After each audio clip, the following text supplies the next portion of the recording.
사도신경으로 신앙 고백하심으로 오늘 예배 시작하도록 하겠습니다.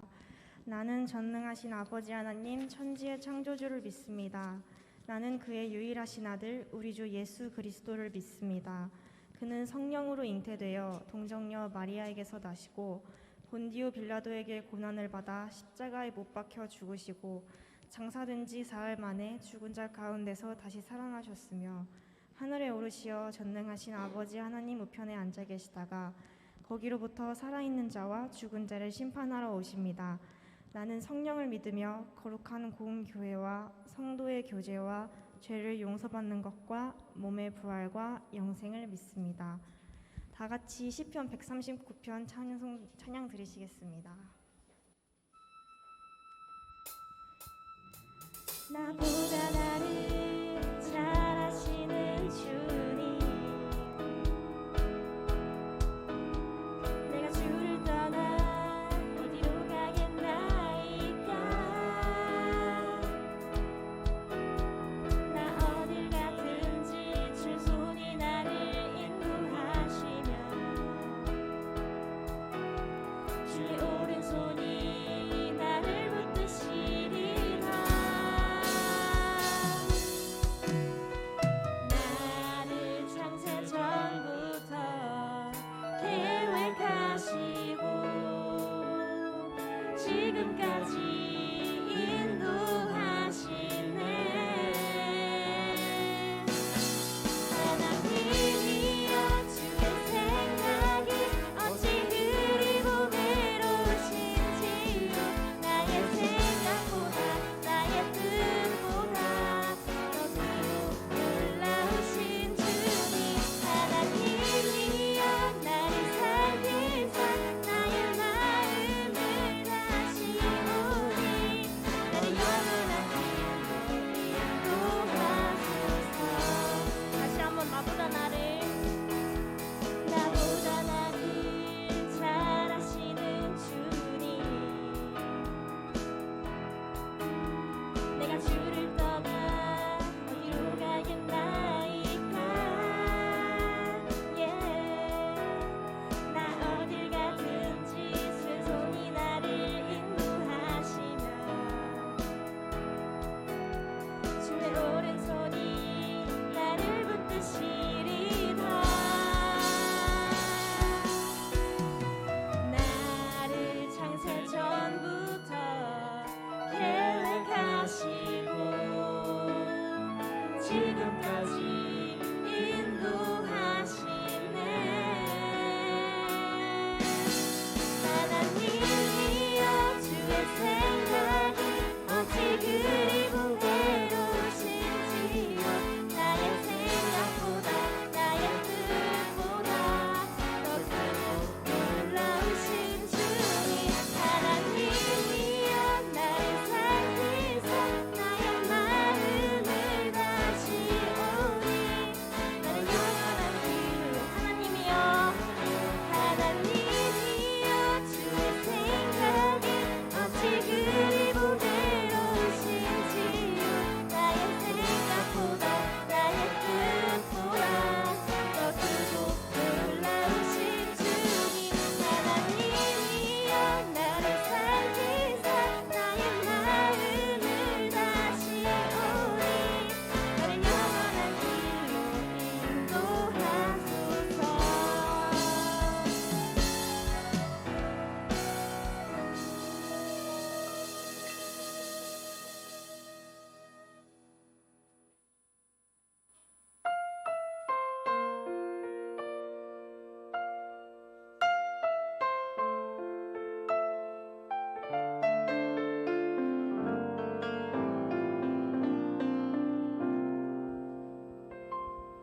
가늠할 수 없는 어둠과 같은 곳, 메말라 버린 그런 한 사람, 어둠과 절망에 안대를 벗으니 나를 위한 사랑.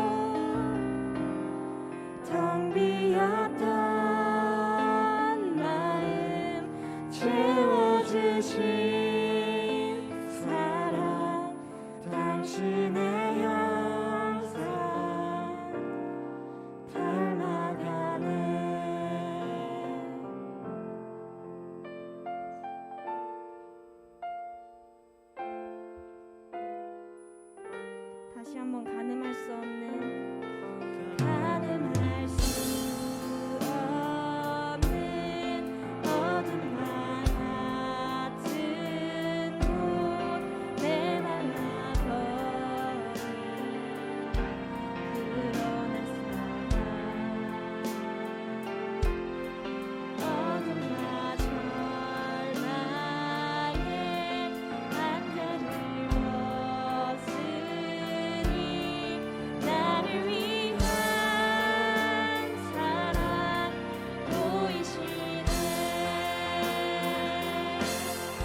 하늘의 별 같은 그의 수고으심 그의 동행하심 새 힘이 되어 텅 비었던 마음 채워주신 사랑 당신의 항상 마지막으로 하늘의 별 같은 하늘의 별 같은 그의 수놓으심 그의 동행하심 새 힘이 되어 텅 비었던 마음 채워주신 사랑 당신의 영상 닮아가네 당신의 영상 닮아가네 당신의 영상 닮아가네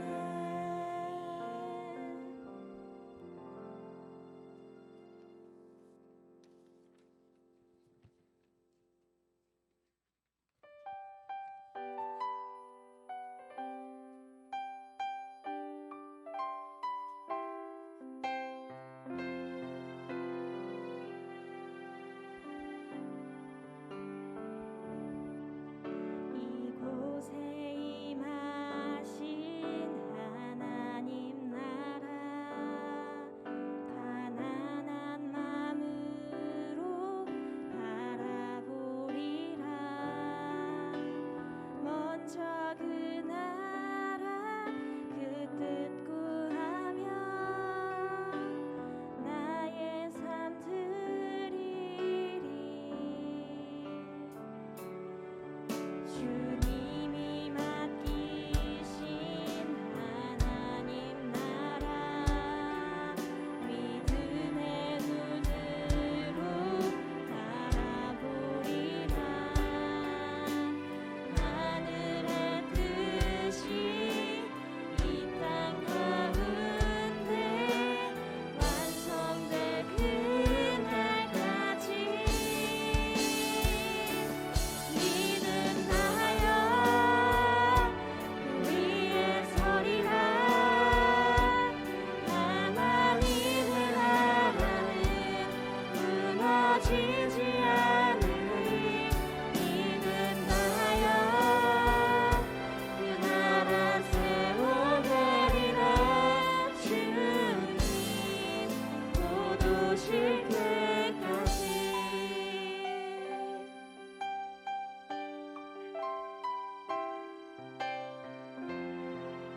다시 한번 이곳에 임하신 이곳에 임하신 하나님 나라 가난한 마음으로 바라보리라 먼저 그 나라 그 뜻 구하며 나의 삶 드리리 이곳에 임하신 하나님 나라 믿음의 눈으로 바라보리라 하늘의 뜻이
다 같이 기도드리시겠습니다.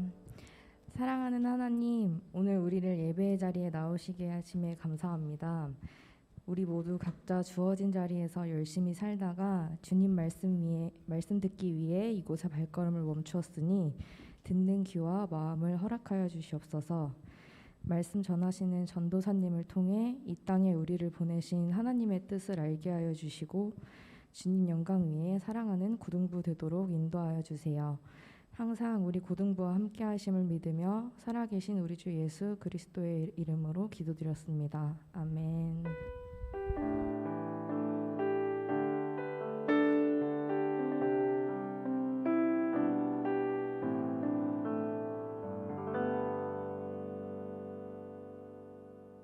네, 오늘 같이 보실 말씀은 창세기 41장 38절에서 41절까지의 말씀입니다.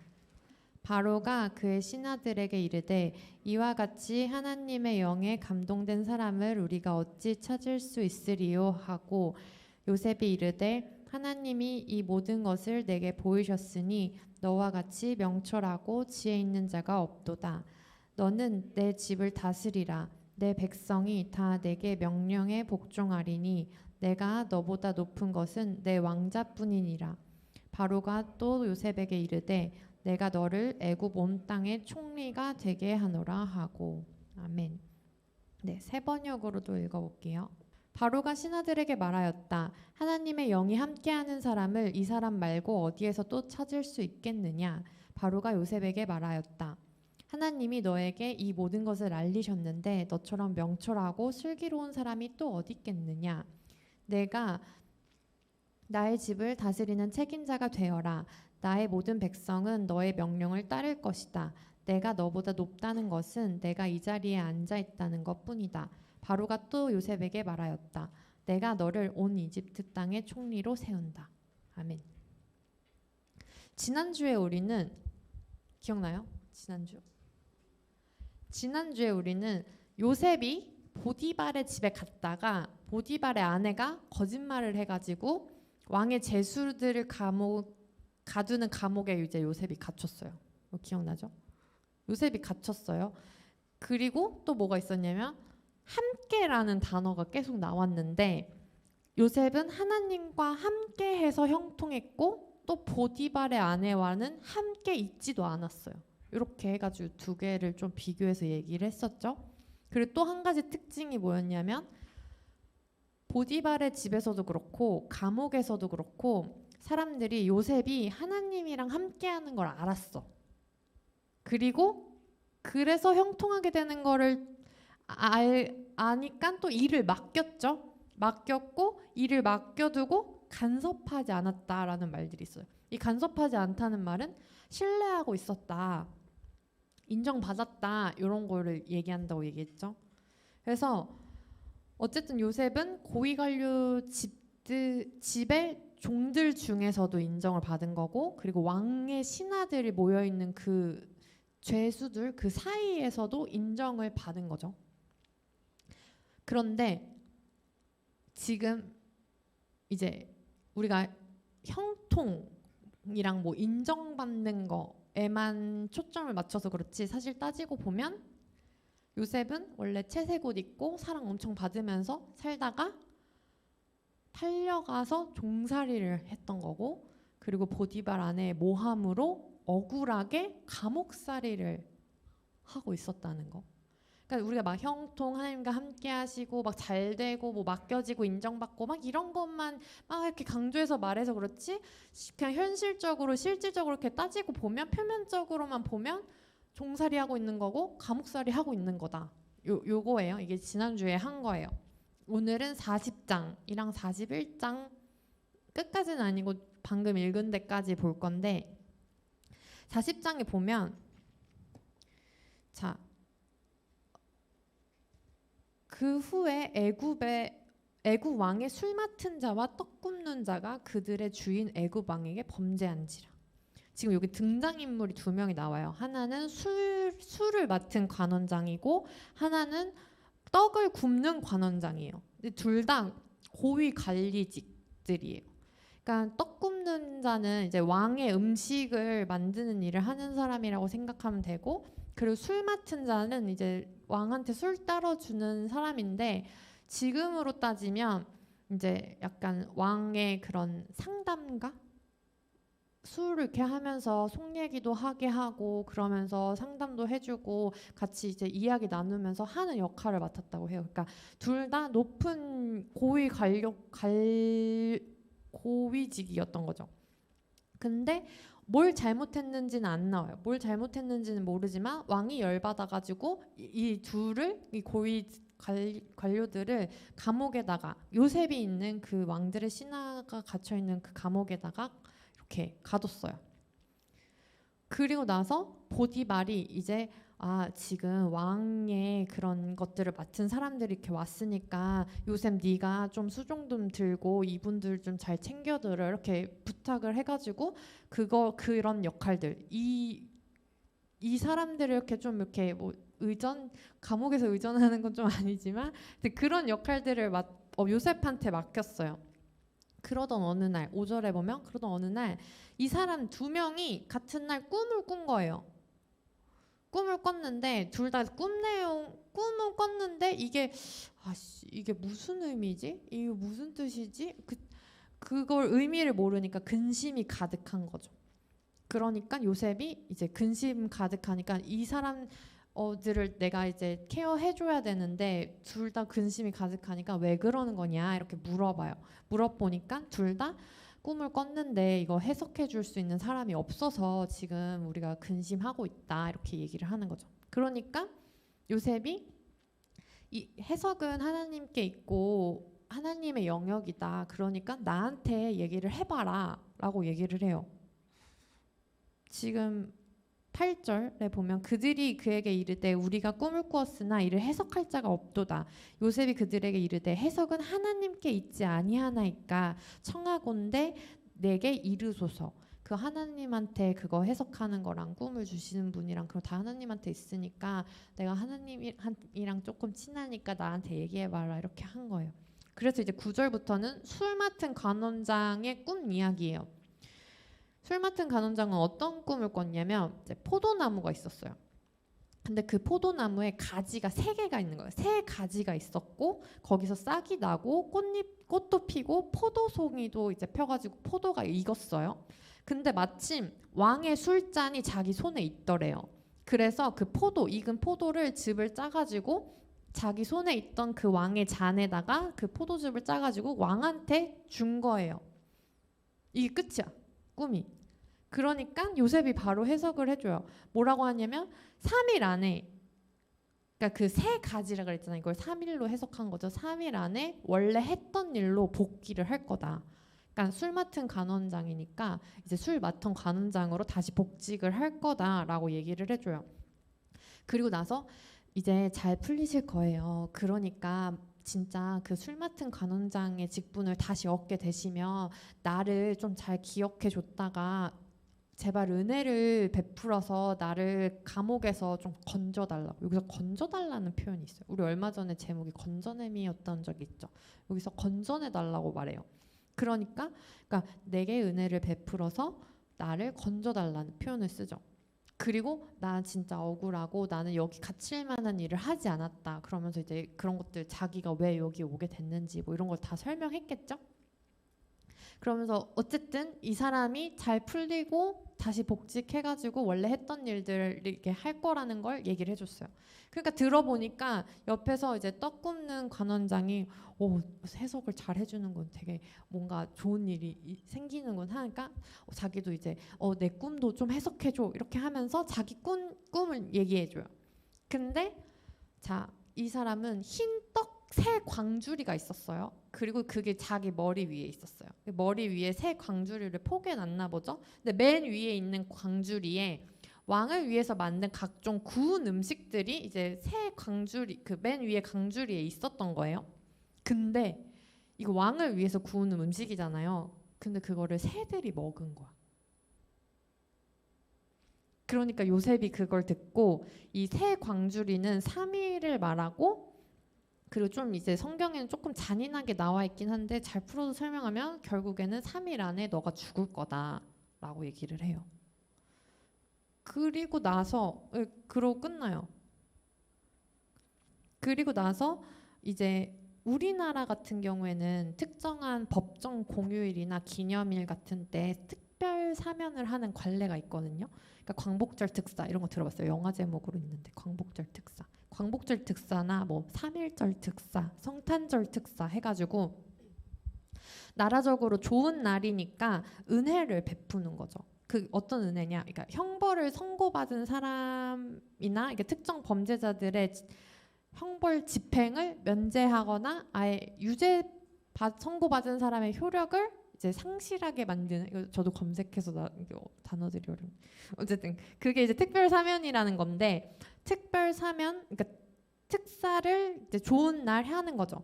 근데 아까 누구는 3일 뒤에 복직한다 그러고 누구는 3일 뒤에 죽을 거라고 했잖아요. 근데 이 3일 뒤가 어떤 날이었냐면 이 바로의 생일이었어요. 20절에 보면 바로의 생일, 제3일은 바로의 생일이라 바로가 그의 모든 신하를 위하여 잔치를 베풀 때에 술 맡은 간원장과 떡 굽는 간원장에게 그의 신하들 중에 머리를 들게 하니라. 그러니까 이제 감옥에 있던 애들을 좋은 날이고 하니까 잔치에 걔네들 불러와, 이제 이렇게 된 거죠. 그래서 불러왔어요. 21절에 보면 술 맡은 간원장은 원래 전직을 회복함에, 그러니까 원래 지금 요셉이 해석해 준 대로 된 거고, 그리고 22절에 떡 굽는 간원장도 요셉이 해석해 준 대로 이제 그날 죽은 거죠. 그리고 나서 23절에 보면 술 맡은 간원장이 요셉을 기억하지 못하고 그를 잊었더라. 그러니까 요셉이 해석한 대로 됐어요. 그리고 3일밖에 안 지났잖아. 근데 그리고 요셉이 이제 술 맡은 간원장한테 부탁을 한 거죠. 고위 관리직이고 나를 빼줄 수 있거나 아니면 왕한테 이런 사람이 있는데 이거 빼달라, 이 사람 좀 억울한 것 같다, 이런 거 좀 말을 해줘라 라고 부탁을 한 건데, 그거를 이제 새까맣게 까먹고 41장 만 2년 후에 2년이라는 시간이 지난 거예요. 그러니까 요셉이 감옥에 갇혀있던 시간이 최소 2년인 거죠. 최소 2년 3일 정도. 그러니까 뭐 어쨌든 2년이 지났고, 그리고 해석해준 날부터 3일 지냈는데 그거보다 더 오랜 시간 동안 요셉은 감옥에 있었던 거예요. 근데 지금 억울한 일을 당했는데 지금 이게 해결될 기미가 안 보이고 있는 거죠. 그러던 중에 2년 뒤에 바로가 뭐라고 했죠? 바로가 애굽의 왕을 이제 파라오라고 우리가 말하잖아요. 그 파라오가 여기서 말하는 바로예요. 알겠죠? 그래서 모든 애굽 왕을 바로라고 부르는 건데, 그래서 제가 이제 바로라고 말할 때도 있고 왕이라고 말할 때도 있는데 둘 다 같은 사람을 지금 얘기하고 있는 거다, 이걸 알면 되고, 지금 바로가 꿈을 꿨어요. 꿈을 꿨는데 이제 꿈 내용인지 쫙 나오는데 이건 뒤에 반복되니까 생략 이따가 다시 말하고, 8절에 보면 아침에 그의 마음이 번민하여 사람을 보내어 애굽의 점술가와 현인들을 모두 불러 그들에게 그의 꿈을 말하였으나 그것을 바로에게 해석하는 자가 없었더라. 지금 바로도 꿈을 꿨는데 이게 무슨 뜻인지 모르겠는 거야. 게다가 바로는 꿈을 2개나 꿨어요. 2개나 꿨는데 뭔가 찝찝한데 이게 뭐 딱히 무슨 말을 하는 건지 전혀 알지 못하는 거죠. 그러고 있던 중에 딱 그때 술 맡은 간원장이 요셉이 생각이 난 거예요. 나 요셉이 이거 해석해줘가지고 나 이렇게 했었지. 요셉이라는 친구가 이렇게 해석 잘했지 해가지고 이제 바로한테 말해요. 내가 그거 똑같이 말해요. 내가 이런 일이 있어가지고 나는 복직할 거라 그러고 떡 맡은 간원장은 죽을 거라고 말했는데 진짜로 3일 뒤에 나는 복직하고 걔는 죽었다, 이런 거 얘기 다 한 다음에 바로가 그러면 그 사람 데리고 와라가 해가지고 되게 급하게, 여기 되게 상세하게 나와 있어요. 급하게 수염도 깎고 옷도 갈아입고 그리고 나서 바로한테 바로 가요. 죄송해요. 바로한테 바로 가요. 그런 다음에 15절에 보면 바로가 요셉에게 이르되 내가 한 꿈을 꾸었으나 그것을 해석하는 자가 없더니 들은즉 너는 꿈을 들으면 능히 푼다 하더라 라고 하니까 요셉이 거기서 뭐라고 하냐면 요셉이 바로에게 대답하여 이르되 내가 아니라 하나님께서 바로에게 편안한 대답을 하시리이다. 그러니까 이거는 내가 해석을 한다고 불려오긴 했지만 그거 실질적으로 내가 하는 건 아니고 이거 하나님이 하시는 거다라고 얘기를 해요. 그리고 나서 그러자마자 바로가 냅다 자기 꿈을 이제 막 얘기하기 싫어. 아 그래? 아 그거 잘 됐고 일단 내 꿈이 뭐냐면 하면서 이제 꿈을 말하기 시작하는데 첫 번째 꿈은 뭐냐면 나일 강가가 있었어요. 이거는 이제 애굽 나올 때 출애굽기에서도 나오는 강 이름인데 나일 강가에 바로가 이렇게 서 있었어요. 근데 여기 앞에 살찌고 아름다운 7 암소가 강가에서 풀을 뜯어먹고 있는 거예요. 여기까지는 되게 좋아 보이죠? 근데 그 뒤에 엄청 약하고 흉하고 말라빠진 7 암소가 올라오더니 처음에 그 아름답고 살찐 그 암소 7마리를 다 먹어버린 거예요. 삼켜버린 거예요. 여기까지 이해됐어요? 머릿속에 그려져요? 어떤 꿈인지? 꿈에선 그런 거 가능하잖아요. 뭔지 알죠? 다들 꿈 꿔봤죠? 그러니까 그 아름다운 암소를 다 잡아 먹은 거예요. 근데 다 잡아 먹었으면 그 말랐던 소들이 다시 살이 찐다던가 좀 약간 풍족해져야 되는데 그게 아니라 그냥 여전히 흉해져 있는 상태로 계속 있는 거예요. 이런 꿈을 첫 번째 꾼 거고요. 두 번째 꿈은 뭐냐면 한 줄기에 무성하고 충실한 7 이삭이 막 되게 풍성하게 그게 해가지고 나 있는데 그 후에 가늘고 마른 7 이삭이 나왔어요. 근데 그 가늘고 마른 7 이삭이 처음에 그 좋은 이삭을 다 삼켜버렸어요. 아까 거랑 똑같은 거 같죠? 어떻게 생각해요? 그렇게 된 거예요. 근데 이거를 점술가들한테 말해줬는데 풀이해주는 사람이 한 명도 없었대요. 근데 요셉이 이제 바로 해석을 해주는 거죠. 25절에 보면 요셉이 바로에게 아뢰되 바로의 꿈은 하나라. 하나님이 그가 하실 일을 바로에게 보이시는 거다. 지금 두 가지 꿈이 사실 똑같은 일인데 그거 지금 하나님이 이제 바로 이 애굽에 일어나게 하실 일을 왕을 통해서 꿈을 꾸게 하신 거다. 그러면서 이제 7 좋은 암소는 7회요. 7 좋은 이삭도 7회니 그 꿈은 하나라. 그러니까 지금 7년을 말하는 거예요. 그리고 뒤에 보면 그 후에 올라온 파리하고 흉한 7 소는 7년이요. 동풍에 말라 속이 빈 7 이삭도 7회 흉년이니 내가 바로에게 이르기를 하나님이 그가 하실 일을 바로에게 보이신다 함이라. 그러니까 이게 어떤 뜻이냐면 이제 처음 그 좋은 소, 좋은 이삭 그거는 7년의 풍년을 얘기해요. 그리고 그 뒤에 말라 빠진 소랑 마른 이삭은 7년의 흉년을 이야기해요. 근데 아까 뭐랬지? 삼켜버렸는데 그럼 더 나아져야 되는데 그게 아니라 여전히 그 마른 상태로 있는 거죠. 그러니까 처음에 7년은 엄청 풍족하게 풍년이 있고 그 다음에 있던 7년은 되게 이제 흉년이 와서 엄청 궁핍해지고 되게 힘들어 기근으로 망해버릴 만큼 엄청난 흉년이 오는 거예요. 그래서 31절에 보면 그래서 처음 7년의 그 풍년을 아예 기억도 못할 정도로 엄청난 기근이 찾아오는 거죠. 근데 보아하니 같은 꿈을 2번이나 꾸신 거 보니까 이 일을 하나님이 속히 행하실 것 같다라고 얘기해요. 그럼 그렇게 꿈을 해석해 줍니다. 근데 보통 사람들은 이렇게 해석해 주고 끝이잖아요. 그 해석만 해도 엄청난 건데 요셉은 여기서 해결책까지 제시를 하는 거예요.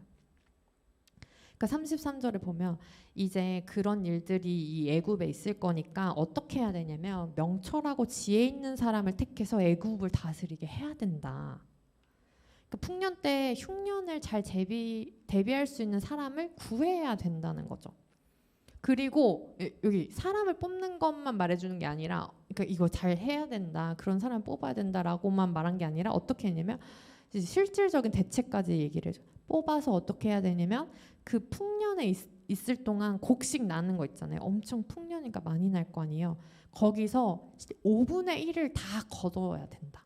5분의 1을 거두십시오. 이렇게 말한 거예요. 그리고 그게 종류별로 모든 곡식을 다 거둬야 된다. 이렇게 말해요. 그리고 그거를 각 성읍마다 쌓아두고 이렇게 저장해 놓게 해야 된다. 그렇게 저장을 해놔야 나중에 흉년이 왔을 때 망하지 않을 수 있다까지 이렇게 딱 제시를 한 거예요. 그리고 나서 오늘 본문이 딱 된 거죠. 바로가 그걸 듣고 어땠을까요? 이제 뿅 간 거지. 와 어떻게 이거 해석만 할 뿐만 아니라 지금 우리 이제 애굽이 가야 될 방향까지 어떻게 해야 되는지까지 대책을 이렇게 다 세워가지고 이거를 알려주는 사람이 있을까? 그러니까 막 맘에 들고 엄청 예뻐 보이는 거예요. 그러니까 어떻게 이렇게 하나님의 영에 감동된 사람이 있을 수 있겠냐면서 너처럼 명철하고 지혜 있는 자는 없다. 내가 아무리 찾아봐도 그 찾을 수 없을 거다. 그러니까 너가 이제 나라를 다스려라. 네가 아까 말한 그 지혜 있는 사람이 넌 거 같다. 다 이제 너한테 복종하게 할 거다 하면서 이제 너가 뭐라고요? 총리다 라고 얘기를 하는 거예요.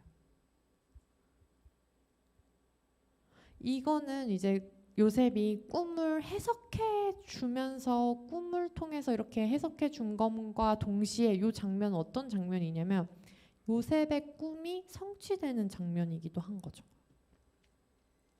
아직 요셉이 이제 꿨던 뭐 형들이 절하고 이런 거는 이제 아직 그런 위치까지 그런 스토리까지는 나오지 않았지만 지금 총리의 위치까지 이제 간 요셉의 꿈이 성취되는 그런 장면이에요. 그래서 그 자리에서 바로 인장, 조장님 반지 끼워주고 세마포 입히고 금사슬 목에 걸어주고 자기한테 있는 술에 막 태워주고 그리고 사람들한테 이제 다 엎드리라고 하면서 이제 요셉을 엄청 이제 띄워주는 거죠. 그게 오늘 읽은 거에서 조금 더 읽은 부분입니다. 자, 그러면 이제 다시 이게 이제 스토리에서 생각을 해봅시다.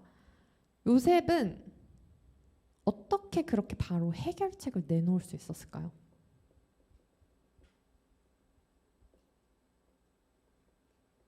요셉은 어떻게 그렇게 꿈을 듣자마자 해석하는 거는 둘째치고 그거는 그 전에도 있었던 일이고 하니까 그러니까 해석하는 거 그래 뭐 하나님의 영이 임해가지고 지혜롭게 되면 뭐 그래 해석까지는 했다 쳐.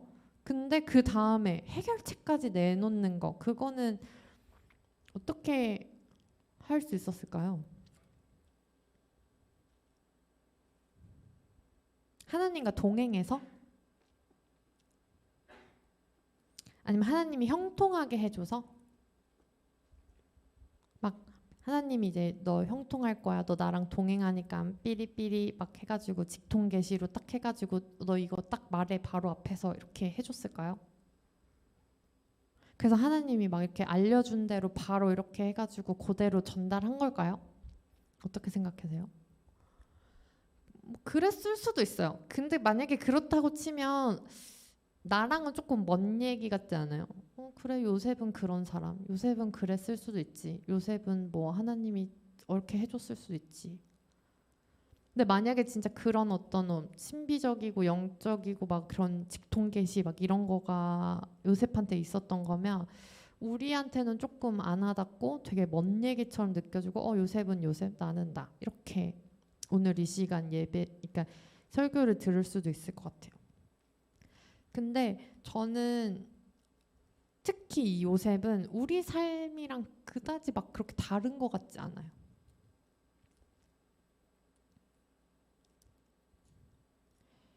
요셉은 어떻게 그 해결책을 바로 내놓을 수 있었냐면 요셉은 준비된 사람이었어요. 응? 종살이하고 감옥살이 한 게 끝인데 무슨 준비를 했다는 거죠? 자 이제 잘 봐봐요. 지금부터 이제 중요해. 요셉은 보디발의 집에서 보디발의 모든 소유를 맡아서 관리를 했어요. 그쵸? 이거 기억나죠? 근데 그러면 그 관리를 하면서 그 소유를 계산하고 셈하고 불리고 투자하고 뭐 이런 일도 같이 맡아서 했겠죠. 왜냐하면 맡기자마자 이게 복을 받아가서 더 형통해졌다고 하니까 요셉이 뭔가를 더 하거나 아니면 관리를 진짜 잘했거나 이렇게 했을 거 아니에요. 그러니까 요셉은 보디발의 집에서 재정관리 능력을 준비를 할 수 있었던 거죠. 그 소유를 맡아서 하면서 재정적인 거 아니면 뿐만 아니라 이제 보디발의 종이 요셉 한 명뿐이었을까요? 어떻게 생각하세요? 뭔가 더 많았을 것 같지 않아요? 그러니까 다른 종들을 이끌고 일을 또 맡겨서 시키고 할 수 있는 통솔력이랑 리더십까지 배울 수 있었던 거죠. 그러니까 기본적인 행정 처리라든가 어떤 규모에 맞게 살림하는 법이라든가 이런 거를 보디발의 집에서 익혔던 거예요. 인정? 자, 그럼 왕의 제수들이 있는 감옥에서는 어땠을까요? 이미 감옥에서 이제 그 보디발의 집에서 관리직 일을 충실하게 수행하면서 이제 익힌 그 기술은 기본으로 깔고 그 위에 감옥에서도 관리를 맡았잖아요. 그거를 또 충실하게 수행하면서 아까 고위 관료들의 수종을 들면서 사람들을 케어해줬죠. 그럼 감옥에서 뭐 했겠어요, 여러분? 그 사람들이랑 얘기하면서 정치 얘기하고 이제 경제적인 정치 용어랑 개념들 익히고 애국 돌아가는 얘기도 좀 듣고 거기에 있는 만약에 술 맡은 사람이면 술에 관한 지식도 얻고 떡 굽는 사람이면 떡 굽는 지식도 얻고 그러면서 사회, 정치, 경제 이런 고위 관료들이 가지고 있는 그 사고방식과 그런 이슈들을 거기 그 2년도 넘는 세월 안에서 계속 듣고 그 사람들 이렇게 케어해주고 상담해주고 이렇게 하는 일들을 했겠죠. 인정? 그랬을 것 같아요. 그러니까 지금 그러니까 요셉이 왕의 신하들의 감옥에 갇히게 된 것도 굉장히 중요한 키워드였던 거예요. 앞에서는 몰랐지만 그런 곳에 갇혔기 때문에 정치적인 것들을 또 익힐 수 있는 준비할 수 있는 시간이 됐던 거죠. 그러니까 사실은 형들한테 배신당하고 죽을 뻔해서 팔려가서 종살이 하던 곳에서 재정을 배우고 성폭행 미수범으로 모함당하고 억울하게 끌려가서 감옥살이 하던 곳에서 정치를 배울 수 있었던 거죠. 이게 과연 요셉이 계획한 일일까요? 어떻게 생각하세요? 요셉이 계획한 일일까? 만약에 이제 아니야 여러분이라면이라고 안 할게요. 그러니까 종살이하고 감옥살이 하던 곳에서 하나님이 하셨습니다. 정말 감사합니다. 라고 고백할 수 있을까요? 말할 수 있을까요? 어떨 것 같아요? 나한테 좀 어려운 일이 생겨. 나한테 뭔가 고난당하는 일이 생겨. 그럼 거기가 그게 하나님이 계획하셨다라고 말한다거나 아니면 이거 내가 계획한 일이라고 한다거나 아니면 이거 하나님이 하셨습니다라는 말들을 할 수 있을까요? 우리가 이제 계속 말한 것처럼 하나님은 당장 눈앞에 보이는 문제를 당장 바로 해결해 주시는 분이 아니라 합력해서 선을 이루시는 분. 예수님은 죄나 악을 내 삶에서 아예 없애버리시는 분이 아니라 죄에서 건져내시고 다만 악에서 구하시는 분. 성령은 나와 함께 계신다고 해서 내가 모든 어려움을 막 피해간거나 막 그렇게 막 보호막이 이렇게 싸져가지고 나한테 아무 일도 일어나지 않고 그게 아니라 내 옆에서 내 아픔과 슬픔에 공감해 주시고 같이 울어주시면서 새 희망을 주시는 분. 그게 하나님 믿는 거예요. 모든 거 다 잘 되고 다 선하게 되고 다 좋게 되고 뭔가 그리스도인이라는 게 만능 해결 뭐 열쇠인 것처럼 그렇게 뿅뿅뿅뿅뿅 다 잘 되라 잘 되라 잘 되라 뭐 너는 내가 지키니까 이게 아니라 합력해서 선이 이루어지고 죄가 있을 수 있지만 거기서 건져냄을 당하고 그리고 아픔 겪을 수 있지만 그때 함께 하시는 분이 있다는 걸 믿는 거. 그러면서 부활하신 예수 그리스도와 함께 희망을 보는 거. 그게 이제 그리스도인들이 우리가 믿어야 할 하나님인 거죠. 그래서 요셉처럼 혹시라도 어려운 일을 만나게 된다면 혹시 배신을 당하거나 억울한 일이 있을 때면 그래서 혹시라도 앞이 보이지 않는 깜깜함 속에 놓이게 된다면 그곳에서조차 무언가를 깨닫게 하시고 무언가를 배우게 하시고 누군가를 만나게 하시고 어찌저찌 해가지고 요찌조찌 되게 하실 그 하나님을 믿는 거죠. 그 너덜너덜해지고 찢겨진 조각들을 모으고 모아서 결국 선으로 만드실 하나님을 신뢰하는 거.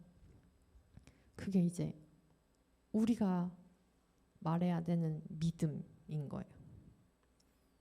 나는 너덜너덜해질 일이 전혀 없을 거야. 그걸 믿어가 믿음이 아니라 나한테 또 그런 일이 일어날 수 있어. 지금 요셉처럼. 그치만 그때 합력해서 선을 이루실 하나님, 나를 거기서 건져내실 예수님, 그 순간에도 함께 하실 성령님을 믿는 거죠. 그래서 오늘 제목이 혹시가 역시가 될 때 요건데 방금 혹시라는 말 되게 많이 썼죠. 혹시라도 어려운 일을 만나게 되거나 혹시라도 배신을 당하거나 억울한 일이 있거나 혹시라도 앞이 캄캄해서 보이지 않는다면 믿어보자 하나님을 요런 하나님 믿어보자 이렇게 말했는데 혹시가 역시가 될 때는 하나님을 믿었을 때만 오는 거예요. 얘기해 볼게요. 어떻게 이렇게 되는 거냐면 만약에 내가 지금 엄청 괴롭고 힘들고 우울하고 외롭고 아프고 슬퍼요. 그럼 그때 이제 여러분들 인생에 그럴 때가 오거든요. 지금 그런 시기를 보내는 친구들이 지금 있을 수도 있어요. 내가 엄청 괴롭거나 힘들거나 우울하거나 외롭거나 아프거나 슬플 수 있어요. 그런 게 없는 인생은 없어요. 근데 그때 어떻게 해야 되냐면 혹시 나도? 라고 생각하는 거죠. 여기서 이게 혹시 나도가 뭐냐면 혹시 나도 요셉처럼 이 어두운 시간을 통해 나도 모르게 준비된 사람이 될 수 있을까? 될 수 있지 않을까? 될 수 있겠구나 라고 생각하는 거예요. 그런 시간들이 올 때 혹시 나도 요셉처럼 그런 시간을 통해 준비된 사람이 될 수 있겠구나 라고 생각하는 거죠. 그 두 번째는 혹시 이것도 이렇게 하는 거예요. 혹시 이것도 지금은 잘 모르지만 내가 이걸 통해서 내가 배우고 깨닫게 되는 게 있을 수 있겠구나 라고 생각하는 거죠. 근데 이게 어떻게 할 때 가능하게 되냐고요? 이 밑에는 뭐가 깔려 있냐면 아까 말했던 합력해서 선을 이루시는 하나님, 죄에서 건지시는 예수님, 어렵고 힘들 때도 함께 하신 성령님이 함께 하실 때 그걸 믿을 때 혹시 나도 그러면 이렇게 될 수 있을까? 되겠구나. 혹시 이것도 그럼 이런 시간 통해서 이렇게 되겠구나 라고 깨닫는 거죠. 그렇게 생각할 수 있게 되는 거죠. 그러면 그게 합력해서 선을 이루시는 하나님을 통해서 역시 라고 고백되는 날이 오는 거예요. 믿었을 때 역시 하나님은 그걸 선으로 만드셨구나, 역시 좋으신 하나님 끝까지 기대하길 잘했구나가 되는 거예요. 근데 이제 여기서 해석이라는 단어들이 계속 나오는데 이제 뒤에 그거에 대해서 또 따로 설명할 날이 있어서 그거는 잠시 미루지만 그 과정들을 통해서 내가 이걸 들여다보고 하나님의 시선으로 보고 하나님과 함께하고 있음을 느끼면서 요거를 혹시 이것도 혹시 나도? 라고 해석하게 될 때 그때 하나님을 볼 수 있는 거예요. 우리가 이제 지금 그 찬양에서 어둠과 절망의 안대를 벗으니 나를 위한 사랑 보이시네. 이게 혹시 하면서 안대를 벗는 거예요. 어둠과 절망이 그냥 계속 빠져 계속 난 이대로 끝이야가 아니라 혹시 이걸 통해서 하면서 이제 하나님을 보는 거죠. 그때 나를 위한 사랑이 보이기 시작하는 거예요. 그러면 역시 이걸 통해서도 하나님은 일하시구나 라고 고백할 수 있는. 그래서 여러분이 이왕 아까 그런 게 없는 인생은 없다 그랬죠. 이왕 어두운 터널을 지나야만 한다면 지날 때가 온다면 그것마저도 하나님을 향한 고백이 되고 하나님의 일하심을 느끼는 경험이 되고 믿음이 더 단단해지는 계기가 되었으면 좋겠어요. 그래서 우리 다시 드리는 고백 찬양할 때 방금 말한 것처럼 그 어둠의 시간들이 혹시에서 시작할 수 혹시라고 하면서 하나님의 시선을 입혀서 역시라고 고백하는 날이 오기를. 그래서 다시 아까 놓쳤을까봐 한 번밖에 말 안 해서 혹시가 역시가 될 때는 믿음, 하나님을 믿을 때, 아까 말한 그 하나님을 믿을 때, 합력해서 선을 이루신 전능하신 하나님을 믿을 때 그 혹시는 역시가 됩니다. 아멘. 다시 드리는 고백하시면서 어둠과 절망에 빠진 친구들 혹시 지금 있다면 그 안대를 벗어버리고 혹시 이 시간도 나한테 의미가 있진 않을까? 혹시 이 시간을 통해서 내가 누군가에게 도움이 될 수 있진 않을까? 혹시 이걸 통해서 나도 준비된 사람이 될 수 있지 않을까? 내가 좀 더 풍성해지고 더 많은 것들을 포용할 수 있는 사람이 되지 않을까? 이렇게. 그럼 그 조각들이 모여서 합력해서 선을 이룰 때가 될 때 역시 그것도 쓰셨구나. 그게 하나님의 계획이었다고 말할 수는 없지만 그거를 통해서 하나님이 선을 이루셨구나 라고 고백할 수 있는 날이 올 겁니다.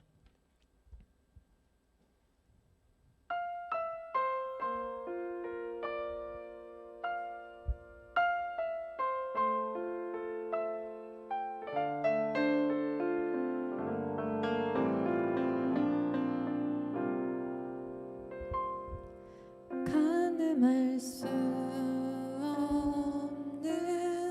어둠과 같은 곳 메말라 버린 그런 한 사람 어둠과 절망의 안대를 벗으니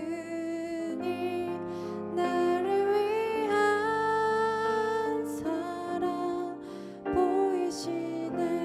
가늠할 수 없는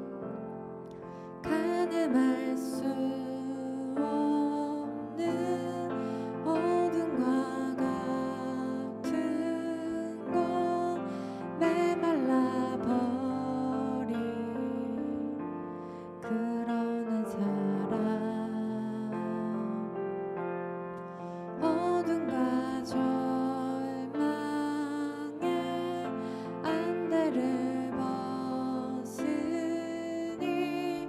나를 위한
당신의 형상 닮아가네. 당신의 형상 닮아가네. 우리 잠깐만 눈을 감아 볼게요. 이해할 수 없었던 순간, 하나님이 나랑 함께 하시는 거 맞나? 어떻게 나한테 이런 일이 일어날 수가 있지? 라고 생각했던, 배신을 당했거나 억울했거나 아팠거나 힘들었거나 괴로웠거나 우울했거나 슬펐거나 아팠던 시간들을 한번 떠올렸으면 좋겠어요. 이제 그 사건을 우리가 어둠과 절망에서 안대를 벗고 하나님의 시선으로 한번 다시 보길 원합니다. 거기에 그 사건에, 그 시간에, 그 절망에 혹시라는 질문을 던져보는 거예요. 혹시 이것도, 혹시 나도?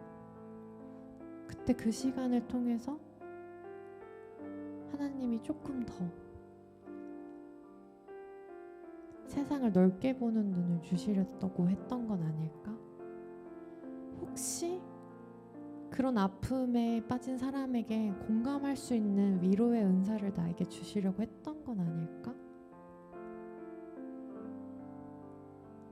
혹시 그 사건을 통해서 하나님이 말씀하고 싶으셨던 무언가가 있었던 거 아닐까?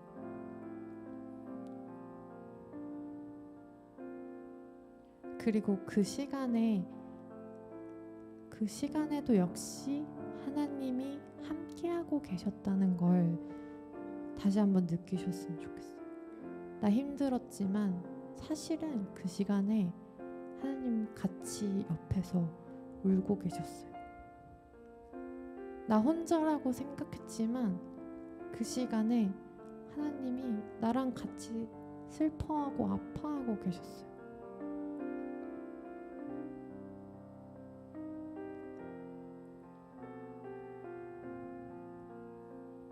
그 사건에서 빛을 보길 원합니다. 예수 그리스도를 발견하길 원합니다. 거기서 사랑이 느껴지길 원합니다.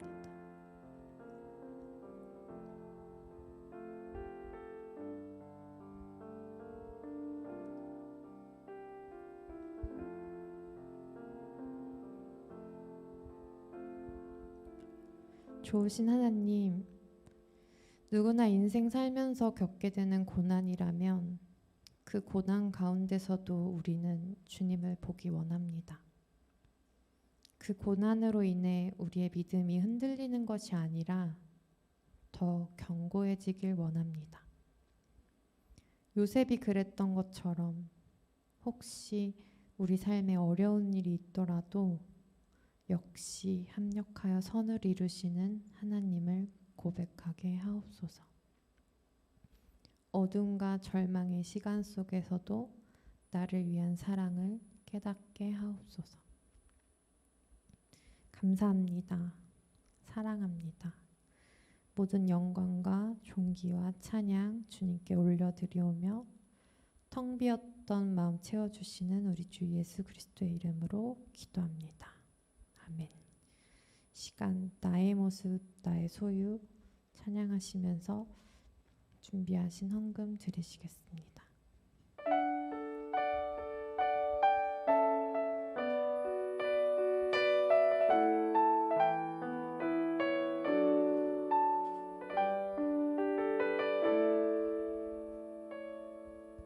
나의 모습 나의 소유 배 모두 드립니다.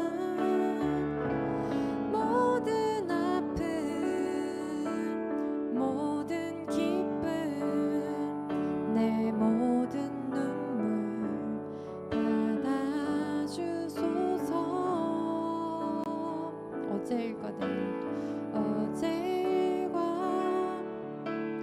내일일도 꿈과 희망 모두 드립니다. 모든 소망 모든 계획 내 손과 마음 받아주소서. 나의 생명을 드리니 주 영광 위하여 사용하옵소서. 내가 사는 날 동안에 주를 찬양하며 기쁨의 제물 되리. 나를 받아주소서.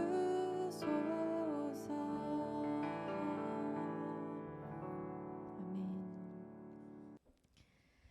하나님, 우리의 아픔과 모든 눈물 다 주님의 것입니다. 그 시간을 통해서도 일하실 줄 믿습니다. 우리가 성장하는데 꼭 필요한 시간이 있었노라고 고백할 수 있는 믿음 주시고 여전히 일하고 계시는 하나님을 늘 소망하게 하옵소서.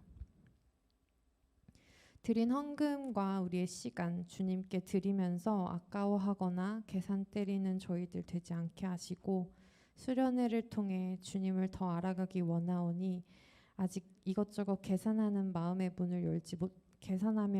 문을 열지 못한 친구들은 주님께 모든 소망과 계획을 드리겠다던 방금 드린 그 찬양의 고백을 떠올릴 수 있는 은혜를 더하여 주옵소서. 이제 방학입니다. 어느 방학 때보다도 유익한 시간 보내게 하시고 무엇이 가장 큰 유익인지 깨닫는 지혜도 허락하옵소서. 모든 시간 모든 말씀 감사드리며 우리를 건지시는 우리 주 예수 그리스도의 이름으로 기도합니다. 아멘. 하늘에 계신 우리 아버지, 아버지의 이름을 거룩하게 하시며 아버지의 나라가 오게 하시며 아버지의 뜻이 하늘에서와 같이 땅에서도 이루어지게 하소서. 오늘 우리에게 일용할 양식을 주시고 우리가 우리에게 잘못한 사람을 용서하여 준 것 같이 우리 죄를 용서하여 주시고 우리를 시험에 빠지지 않게 하시고 악에서 구하소서. 나라와 권능과 영광이 영원히 아버지의 것입니다. 아멘. 다 같이 일어나셔서 아름답게 하리라 찬양하시겠습니다.